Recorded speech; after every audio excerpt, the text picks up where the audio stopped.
ಎಲ್ಲರಿಗೆ mother's day wishes. ಇವತ್ತು ದಿನ ತುಂಬ ವಿಶೇಷ ದಿನ. ಇವತ್ತು ದಿನ ನಮ್ಮ ಹೃದಯಕ್ಕೆ ತುಂಬ ಹತ್ರ ಇರೋರಿಗೆ ನಾವು ಡೆಡಿಕೇಟ್ ಮಾಡೋ ಒಂದು ದಿನ. Mother is the silent teacher ಅಂತ ಹೇಳ್ತಾರೆ. ನಮಗೆ ಪ್ರಜ್ಞೆ ಅನ್ನೋದು ಯಾವಾಗ ಬಂದಿದೆಯೋ ನಮ್ಮ ಲೈಫಲ್ಲಿ, ನಮ್ಮ ಜೀವನದಲ್ಲಿ ಮೊದಲನೇ ಬಂದಿರೋ ಗುರು ಯಾರು ಅಂದರೆ ನಮ್ಮ ತಾಯಿ. ಅವ್ರ ಹತ್ರ ಏನು ಟೆಕ್ನಿಕ್ಸ್ ಇಲ್ಲ, ಅವ್ರ ಹತ್ರ ಏನೋ ಒಂದು ಮೆಥಡ್ಸ್ ಇಲ್ಲ.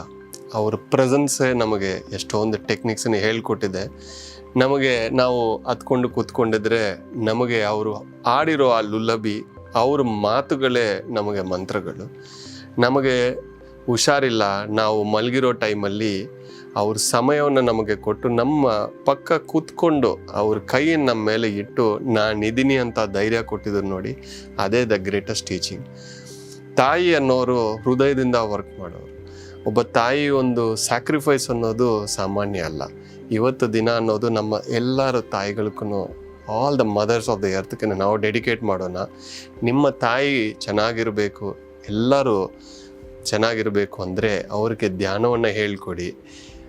ನಿಮಗೆ ಚಿಕ್ಕ ವಯಸ್ಸಲ್ಲಿ ನೀವು ಏನು ಮಾಡೋಕ್ಕೆ ಸಾಧ್ಯ ಆಗಿಲ್ಲ, ಆ ಸಮಯ ನಿಮ್ಮ ಪಕ್ಕ ಅವ್ರು ಕೂತ್ಕೊಂಡಿದ್ರು. ಇವಾಗ ಅವ್ರ ಪಕ್ಕ ನೀವು ಕೂತ್ಕೊಂಡು ಅವ್ರಿಗೆ ಧ್ಯಾನವನ್ನು ಮಾಡಿ ಅಮ್ಮ ಅಂತ ಹೇಳಿ ಅವ್ರ ಪಕ್ಕ ಕೂತ್ಕೊಂಡು ಅವ್ರ ಜೊತೆ ಧ್ಯಾನ ಮಾಡಿ. ಇದು ಮದರ್ಸ್ ಡೇಗೆ ನೀವು ಅವ್ರಿಗೆ ಒಂದು ಪೆನ್ನು ಕೊಡ್ಬೋದು, ಬುಕ್ಕು ಕೊಡ್ಬೋದು, ಯಾಕೆ ಗೋಲ್ಡನ್ನು ಗಿಫ್ಟ್ ಮಾಡ್ಬೋದು. ಅದು ಶಾಶ್ವತ ಅಲ್ಲ.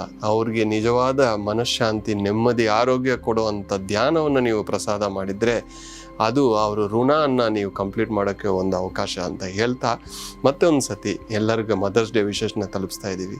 Happy mother's day to all of you. ನನ್ನ ತಾಯಿಗೂ ಸರಿ, ನಿಮ್ಮೆಲ್ಲರ ತಾಯಿಗೂ ಹ್ಯಾಪಿ ಮದರ್ಸ್ ಡೇ.